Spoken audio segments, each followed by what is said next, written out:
흔히 우리 가수 조용남 씨는 제대로 된 히트곡이 없는 가수 혹은 외국 곡을 이렇게 번역해서 부르는 번안 가수로 이렇게 알려져 있는데요. 하지만 1991년에 발표해서 많은 사랑을 받은 곡이 하나 있습니다. 91년도 어떤 곡일까요? 그 곡은 바로 겸손은 힘들어 라고 하는 곡입니다. 여러분, 제목이 재밌죠? 아시는 분도 아마 계실지도 몰라요.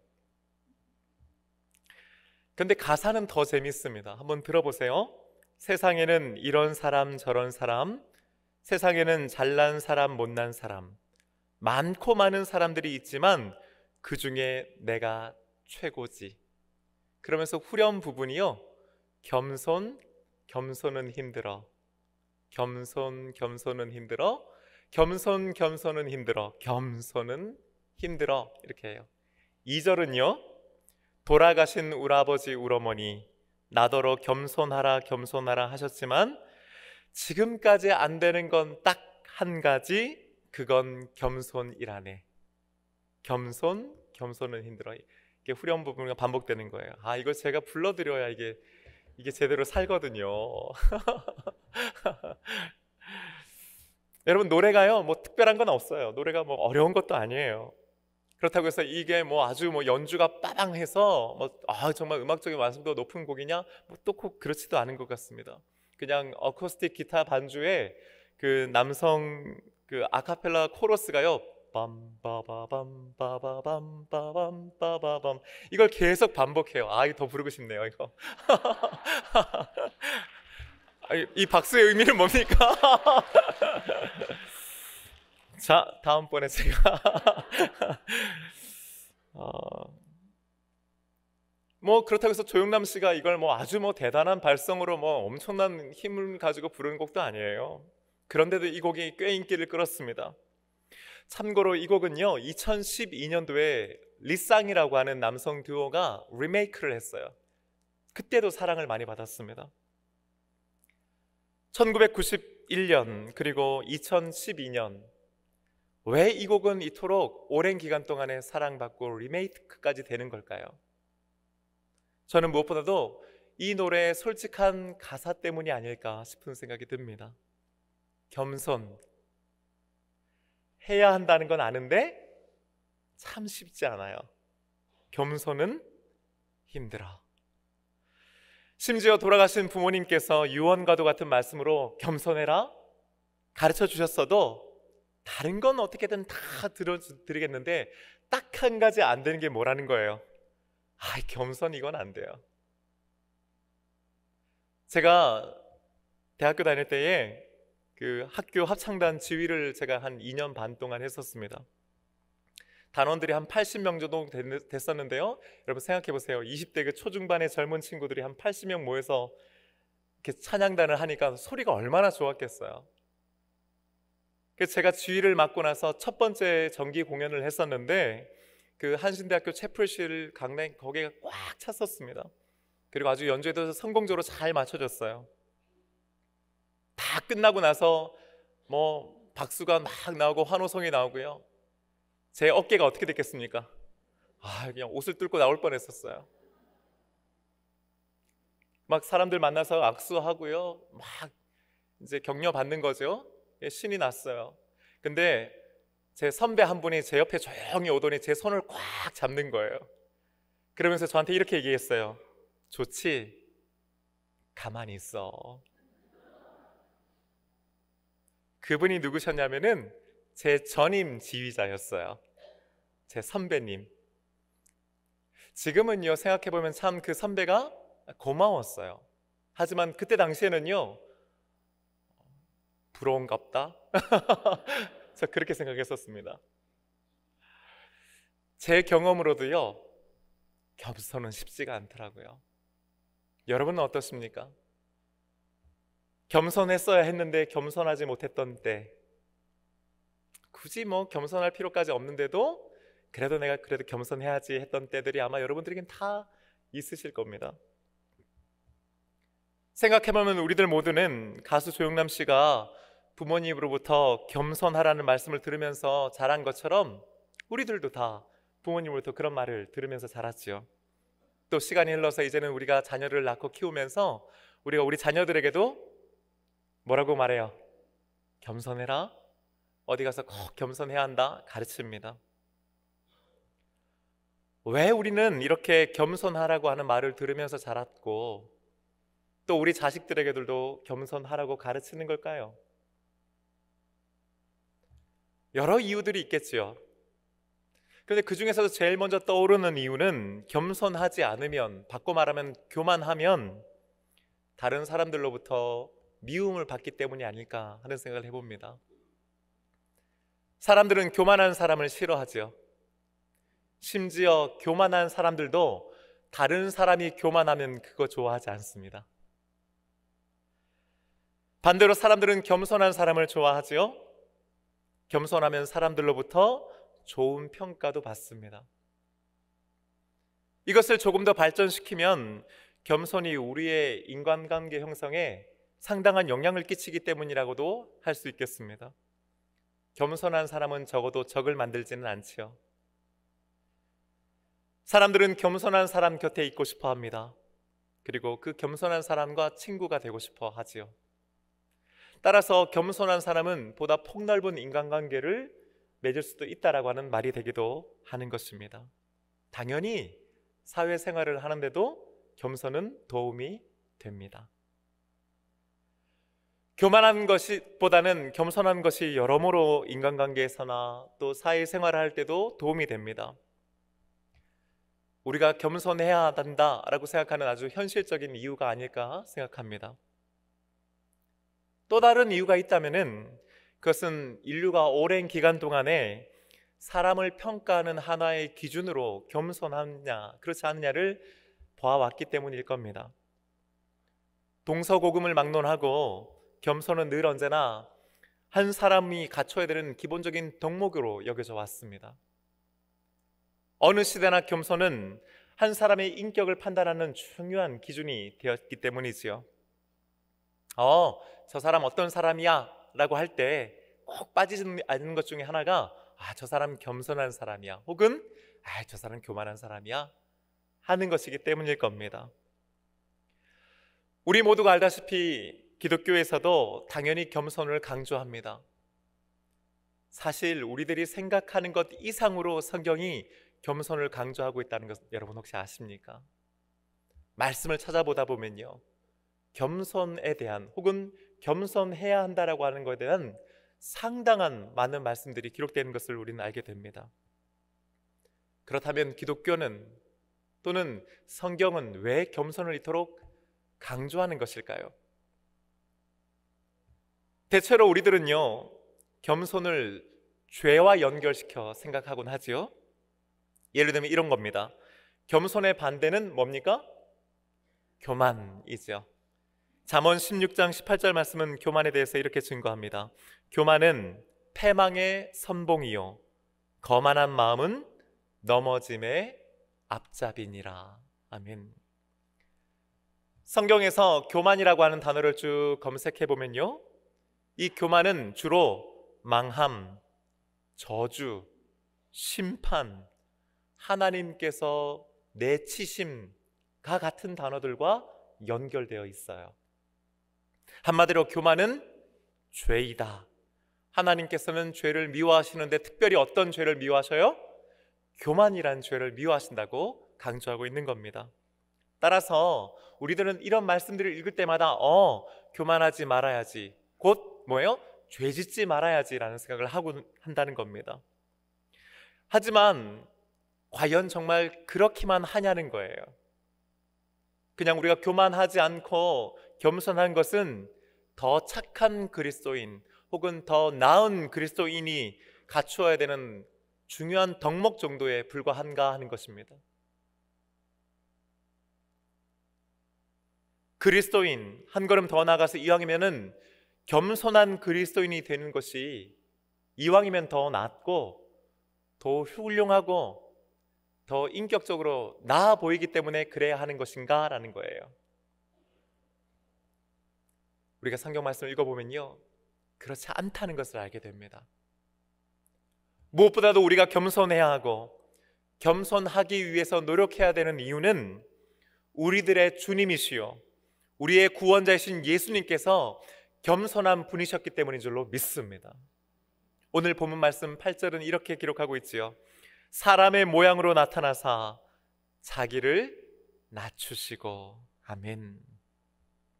근본 하나님과 본체이신 예수님께서 하나님과 동등됨으로 여길 것을 취할 것으로 여기지 않으셨습니다. 스스로 하나님으로서의 모든 지위와 권한과 영광을 포기하셨다고 말씀드렸습니다. 자신을 비워내셨습니다. 아무것도 아닌 존재라고 여기셨다는 거지요. 뿐만 아닙니다. 종의 형체를 입어 사람들과 같이 되셨습니다. 여기까지만 보더라도 이미 그 말씀 가운데 자신을 낮추셨다라고 하는 것이 충분히 포함되어 있습니다. 예수님께서 이 땅으로 오셨다라고 하는 그 자체가 이미 낮아짐이심이고 낮추심이고 겸손이라는 말입니다. 그런데 오늘 본문 8절에서는 자기를 낮추시고가 굳이 한 번 더 기록되어 있습니다. 무슨 의미입니까? 하늘 보좌에서 자신을 낮추어 이 땅에 오신 예수님께서 이 땅에 오신 이후에, 즉 사람의 몸으로 이 땅에 태어나신 이후에 한 번 더, 거기에서 한 번 더 자신을 낮추셨다라고 하는 말씀인 줄로 믿습니다. 생각해 보십시오. 하나님이신 예수님께서 사람의 몸을 입고 이 땅에 오셨습니다. 거듭 말씀드리지만 그렇다고 해서 근본 본체이신 그분의 모습이, 그분이 달라진 것은 아닙니다. 여전히 그분은 하나님이셨습니다. 그분께서 이 땅에서 행하신 모든 기적과 능력을 여러분 한번 떠올려 보십시오. 그것은 도저히 사람으로서는 흉내낼 수 없는 것들이었습니다. 그것이야말로 그분이 하나님이시라고 하는 가장 분명한 증거이기도 했었습니다. 그렇다면 그 정도의 힘과 능력을 가지셨다면 얼마든지 그것을 뽐내실 수 있고 그것을 자랑하실 수 있고 그것을 통해서 자신을 추종하는 사람들 위에 군림하실 수도 있지 않았겠습니까? 비록 몸은 사람의 몸으로 우리 앞에 계시지만은 그분은 여전히 본체이신 하나님으로서 존재하셨고 얼마든지 그것을 드러내실 수 있었습니다. 그것을 통해서 사람들 자신 앞에 다 무릎 꿇리실 수 있었습니다. 하지만 그분은 그렇게 하지 않으셨습니다. 한 번 더 자기 자신을 낮추셨던 것입니다. 그분의 공생애를 여러분 한번 보십시오. 과시하거나 자랑하거나 군림하신 적이 없습니다. 도리어 섬겨주셨습니다. 마가복음 10장 45절의 말씀입니다. 섬김을 받으러 온 것이 아니라 섬기러 왔으며, 자기 자신이 이 땅에 오신 이유를 그렇게 밝혀주신 것입니다. 당시에 수많은 사람들이 주님을 따랐지만 그들은 이해할 수가 없었습니다. 왜 그분께서 예루살렘에 입성하실 때에 로마의 황제처럼, 아니 저 고관 대작들처럼 크고 화려한 백마를 타지 아니하시고 작고 볼품없는 나귀 새끼를 타고 오셨는지를 말입니다. 예수님의 12제자들은 이해할 수 없었습니다. 왜 예수님께서 식사하신 후에 자신들의 발을 씻겨주기 위해서 직접 나가 물을 떠다 오시고 허리를 동이시고 자신들의 발 앞에 무릎 꿇고 그들의 발을 씻겨주셨는지를 말입니다. 대제사장과 바리새인들과 서기관들과 빌라도와 로마의 병사들은 끝내 이해하지 못했습니다. 자신들에 의해 손과 발에 못이 박히고 십자가에 매달린 채 비참하게 죽어가고 있는 예수가 마지막 숨을 몰아쉬며 자신들을 용서해달라고 하나님께 기도했는지를 말입니다. 그들은 아무도 예수님을 이해하지 못했습니다. 그들은 예수님께서 그토록 겸손한 분인지를 끝내 알아차리지 못했던 것입니다. 그렇다면 우리들은 어떻습니까? 우리들은 오랫동안 교회를 다녀왔고 열심히 예수를 믿고 있다고 합니다. 그런 우리들이 과연 예수님을 잘 알고 있습니까? 우리가 믿는 예수님이 그토록 겸손한 분이었다는 것을 우리는 깨닫고 있습니까? 우리가 겸손해야 하고 또 겸손하기 위해 노력해야 되는 또 다른 이유는 우리에게 겸손의 모범을 보여주신 예수님께서 우리를 향해 가지고 계시는 바람, 소망, 소원이 바로 그것이기 때문입니다. 마태복음 11장 29절의 말씀입니다. 우리 한 목소리로 읽어보십시다. 나는 마음이 온유하고 겸손하니 나의 멍에를 메고 내게 배우라. 아멘.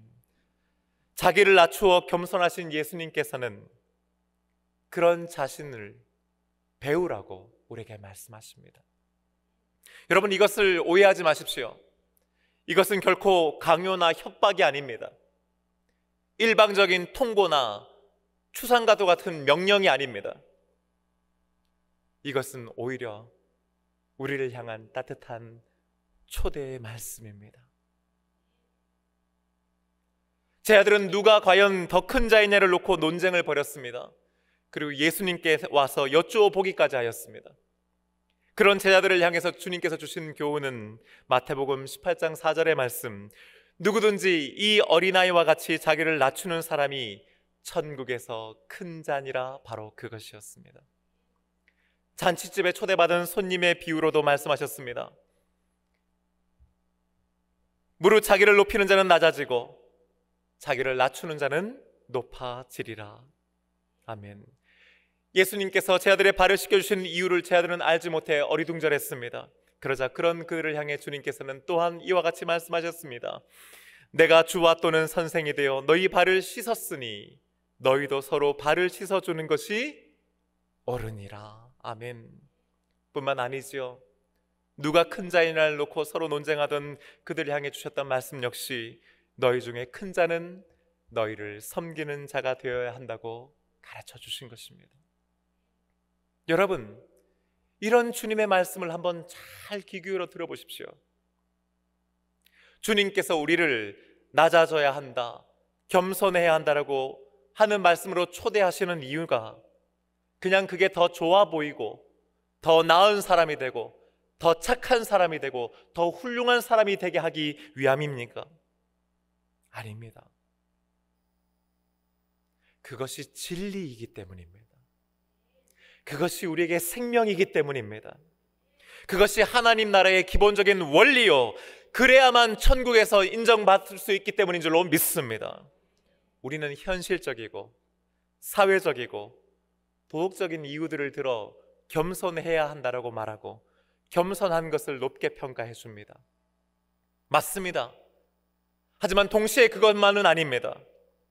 예수님께서 우리에게 단지 그런 이유들 때문에 낮아지라고, 겸손하라고 말씀하시는 것 아닙니다. 겸손해야만 구원받기 때문입니다. 그것이 진리이기 때문이요, 그래야 하나님께서 인정하시기 때문인 줄로 믿습니다. 19세기 말 위대한 설교가였던 앤드루 모레이라고 하는 목사님은 겸손이라고 하는 책에서 이렇게 기록하고 있습니다. 겸손은 여러 가지 은혜나 덕성 가운데 하나가 아닙니다. 그것은 모든 것의 뿌리입니다. 겸손이야말로 은혜가 뿌리를 내리는 유일한 토양입니다. 그러면서 그는 교만은 결코 도덕적 결함이 아니며 겸손은 결코 하나의 인격적인 덕성만이 아닙니다. 교만은 사망이요, 겸손은 생명이며, 교만은 지옥이요, 겸손은 천국이라고 강조하고 있습니다. 무슨 의미입니까? 교만하면 죽고 겸손해야 산다는 것입니다. 아무리 교회를 오래 다니고 신앙생활 열심히 해도 주일 열심히 지키고 11조하고 새벽기도 안 빠지고 봉사 열심히 해도 그 마음 가운데 교만이 자리 잡고 있는 한 은혜는 교만이라고 하는 그 땅 위에서는 결코 자라지 않는다는 얘기입니다. 오히려 교회를 오래 다닌 것이 교만이 되고 신앙생활 열심히 한 것이 또 다른 교만의 자양분이 될 뿐입니다. 제가 부목사로 있던 한 교회에 당시 집사님, 남자 집사님 한 분이 계셨는데 이분은 새벽 기도를 절대로 빠지지 않으셨습니다. 설날, 추석 당일에도 이분은 새벽 기도를 나오시는 분이셨습니다. 저는 그분이 참 대단하다고 생각해서 한 번은 집사님, 1년 365일 어떻게 하루도 안 빠지고 이렇게 새벽 기도를 나오십니까? 참 대단하십니다라고 인사를 드렸습니다. 그랬더니 그 집사님께서 이렇게 말씀하셨습니다. 그러게요, 목사님. 참 우리 교회 큰일입니다. 목회자들도 장로들도 권사들도 새벽 기도를 나오지 않습니다. 그러면서도 목사네, 장로네, 권사네 하는 걸 보면 참 우리 교회가 이래서는 안 됩니다. 저는 그 이후로 그분을 달리 보게 되었습니다. 10년이 좀 넘는 시간이 지난 다음 그분이 어찌어찌 장로가 되셨습니다. 여러분, 그분이 과연 좋은 장로가 되었겠습니까? 성도들로부터 사랑과 존경을 받는 장로가 되셨겠습니까? 교만의 토양 위에서는 은혜는 결코 자라지 않습니다. 아니, 기껏 자라봤자 그 위에 이것저것 많은 것들을 올려놓고 심어봤자 결국 또 다른 교만의 자양분이 될 뿐이라는 걸 우리는 기억해야 합니다. 반면 겸손은 나를 살리고 가정을 살리고 내 주변을 살리고 교회를 살리는 생명이 되는 줄로 믿습니다. 지난 월요일 제 목양실로 두 분이 찾아오셨습니다. 한 분은 제가 아주 오래전에 만나 알고 있던 분이었고 또 다른 한 분은 제가 알지 못하는 분이었습니다. 두 분이 앉아 이런저런 얘기를 하시는데 그 처음 뵙는 분이 저의 담임 목사 취임을 축하하고 또 우리 교회를 축복하는 의미에서 귀중한 그림 한 점을 교회에다가 드리고 싶다는 겁니다. 여러분, 오늘 나가실 때 우리 교회 들어오는 벽면을 한번 보시면 그 그림이 걸려져 있습니다. 100호짜리 그림입니다. 본인이 자기의 회사에 걸어놓기 위해 그 그림을 사셨는데 생각해보니까 담임 목사님 취임하시고 또 앞으로 우리 교회가 이런 교회 되기를 바라는 마음으로 기도하는 가운데 성령님께서 이 그림을 동서원교회에 두라고 하는 마음의 감동을 받으셨다는 겁니다.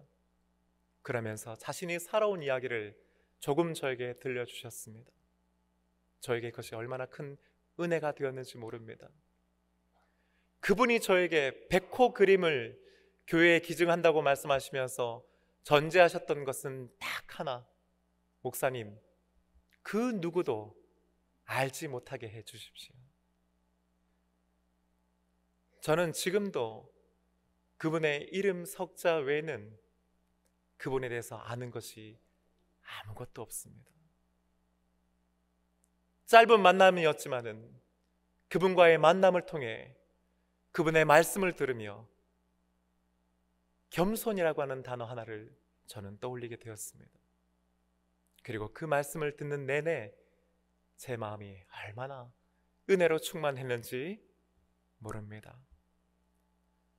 왜 예수님께서 우리에게 낮아짐과 겸손에 대해서 가르쳐 주십니까? 왜 낮아짐과 겸손으로 우리를 초대하십니까? 겸손해야 하고 겸손하라고 하는 율법을 우리에게 주시기 위함이 아니요, 겸손을 통해 주시는 은혜를 주시기 위함인 줄로 믿습니다. 사랑하는 여러분, 가수 조영남 씨의 노래 가사처럼 겸손은 힘이 듭니다. 인류 최초의 범죄가 하나님처럼 되기 위해 선악과 열매를 따먹었다는 것은 결코 우연이 아닙니다. 아담과 하와의 그 이야기는 먼 옛날의 얘기가 아니요, 오늘 우리들의 이야기입니다. 우리 안에도 하나님처럼 되고자 하는 교만이 늘 언제나 자리 잡고 있기 때문이지요. 오늘 이 시대를 우리는 자기 PR 시대라고 부르곤 합니다. 자기 자신을 얼마나 잘 표현하고 드러내느냐가 성공의 여부를 좌우한다고까지 하지요. 한국은 그나마 그래도 사회적으로 좀 겸손이라고 하는 것을 중요한 가치로 여기지만은 지난 16년 동안 살았던 미국은 조금 분위기가 다릅니다. 자기 자신을 적극적으로 표현하고 드러내는 것을 권장하는 사회고, 그런 사람들이 리더가 되기 쉽습니다. 한 번은 제가 마을에 있는, 저희 동네에 있는 탁구 클럽을 갔었습니다. 처음 가서 제가 아는 사람이 없으니까, 파트너가 없어서 대기하고 앉아 있었는데 한 젊은 백인 청년이 저에게 같이 치자고 하는 겁니다. 그러면서 저한테 이렇게 묻는 거예요. 너 탁구 잘 쳐? 제가 뭐라고 대답했겠습니까? 아니, 잘 못 쳐. 그렇죠? 그랬더니 그 친구가 그러는 거예요. 괜찮아, 내가 가르쳐 줄 테니까 우리 재밌게 치자. 그래서요, 같이 쳤습니다. 그런데 여러분, 저보다 못 치는 거예요. 여러분, 제가 잘 친다는 거 절대 아닙니다. 저도 못 치는데 사실 그 친구는 더 못 친 거예요. 여러분, 우리나라 같으면, 여러분 같으면 그런 저에게, 상대방에게 뭐라고 말씀하시겠습니까? 아이, 잘 치면서 왜 못 친다고 그래요? 우리는 그렇게 얘기하지 않습니까? 근데 그 친구가 저에게 이렇게 말했습니다. 나도 잘 치는데 넌 더 잘 치는구나.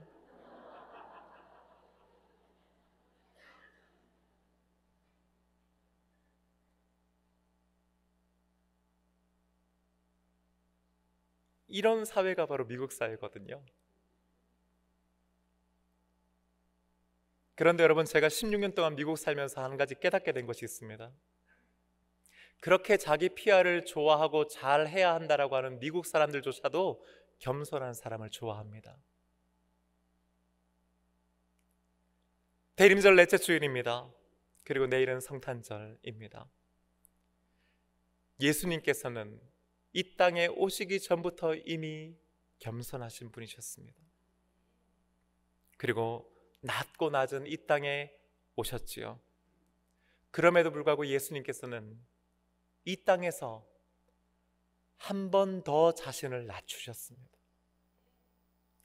우리가 믿는 예수님은 바로 그런 분이십니다.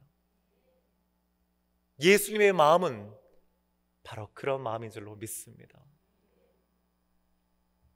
자기를 낮추신 예수님께서 오늘 이 아침 저와 여러분에게 그런 자신을 배우라고 말씀하십니다.